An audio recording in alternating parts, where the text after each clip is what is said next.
þessari lífsleið minni, 50 ár, fyrstu þáttur ætla ég að byrja á því að fjalla heimili mín. Þau eru sem betur fyrir ekki mörg, annars hefði gangið verið ansi mörg. Ég verð nú að sleppa einu heimili sem í Bandaríkjum. Þetta er bara svona eitthvað til dundur svona á 50 afmælisdegi sem mánudagur og -5 gráður. Það er sandi og COVID, má ekki gera neitt. Svo leið tíminn hratt með 50 árum og 5 klukkustundum síðar er ég komin hér á fyrsta heimili mitt innan gæsalappa fæðingarheimili í Reykjavík, Eiríksgötu. 1. febrúar 1971.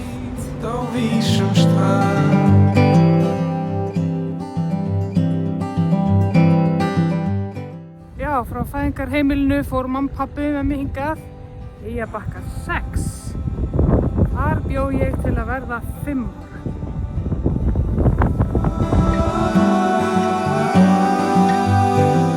Já, ég man rosa lítið eftir mér hérna. Ég man eftir að þegar annar ára fæddist og pabbi fór að sækja hana á fæðingardeildina. Ég man eftir því, en ég man ekkert eftir inni nema frá myndum. Og ég man eftir einu atviki að mamma sendi mig svona 4-5 ára, já 4 ára, ég var að flutta á hann ég var 5, í Breiðholtskjöf sem var hérna stutt hérna í miðjunni. Og þar var ég með miða til að kaupa í matinn. Mér fannst ég agalega stór og var ekki búið með miða að kaupa. Gekk bara vel. Mér fannst þetta rosalega langt. En þetta er nú bara eitthvað smá spotti. En já, það var örugglega fínt að vera hérna. En ég man lítið þegar ég átti einhverja vini og næstu hæðum og svo. Yfir í Bakkasel. Þennan dag. Jæja, það var svo hér Bakkasel 11 sem ég sleit barskónum, fermingarskónum og nokkrum djamskóm, háskólaárnum, fullorðinsskóm. Það sem ég bjó frá 5 til, ég fyrir að segja 26 ára. Hér var yndislegt að vera. Æði, Bakkasel 11, Breiðholti, Selleikari. Já, sko, aðeins nánar. Bjöggum hérna, Berglind í miðjunni og svo var amma hérna á 15. Amma Sonja. Og hér voru sko ansi margir leikirnir, útileikir og hjólaleikir og í sandkassanum og fyrst var ekki búið að vinna svæðið, þá var svona timburstabli, þá voru að búið til alls konar bú og einhverja leiki út af því. Það var fullt af krökkum í öllum húsum hérna, alveg bara æðislega gaman. Svolítið langt í skólan, Öldurskóla var svona 800 metrar eða kilometrar eitthvað svoleiðis, langt fyrir litla fætur. En hérna var bara alveg ljómandi gott að vera. Herbergisgluggi minn var hérna uppi, hérna þessi,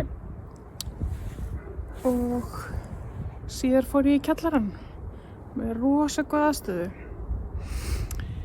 Núna býr Ninna systir hér og Anna Lára í ömmuhúsi, þannig að hérna eru fjölskyldan ennþá með ættar og óðal.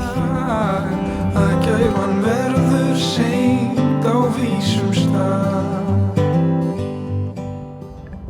Ella tókst að draga með heimaloksins 26 ára og við fluttum til Pittsburgh þar sem hann var að læra og ég var að vinna.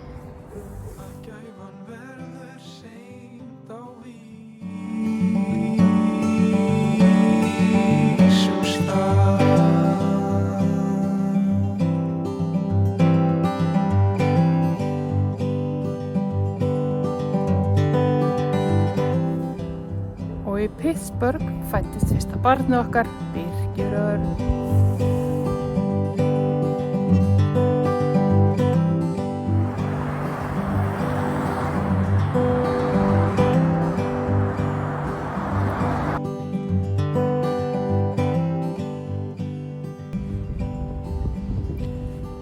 Já, nú erum við komin í Þverholt 26. Hingað fluttum við eftir að við komum frá Pittsburgh árið 2001 með Birkilítinn og byggum hér til 2004. og rétt áður en við fluttum, eða kannski ástæðan fyrir fluttum, var að Þorsteinn Hilmir fæddist við byggum hér. Seint á vísum stað. Jæja, úr Þverholtinu fórum við í Háurinn 24, Kópavogi, og hér erum við búin að vera. Og þegar við vorum búin að vera hér í 2 ár, þá kom barn, alltaf nýtt barn í hverju húsi. Ég ætla ekki að flytja aftur. Þetta er hættulegt.